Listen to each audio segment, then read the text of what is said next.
Ano mga guys, gawa tayo ng onion pancake. Yung amo ko nasa kwarto nagkulong kaya nakapag-video ako ko saglit. Ito na yung pinakalas na ano gagawin kong dishes namin, pagkain namin. Hindi natuloy kumain yung asawa niya at anak niya kasi nasiyahan sa sa labas maglakad-lakad kasi public holiday nila ngayon.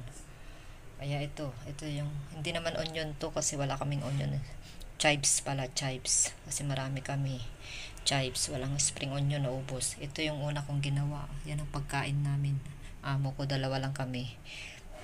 Binawasan ko na yung ginawa ko kasi dalawa lang pala kami kakain. Kasabay ng asawa niya. Doon sila sa labas kakain kasi na-enjoy nila yung maglakad-lakad. Di pa daw sila darating kasi may pasok na sila bukas. Ito yung salad namin, cucumber smash.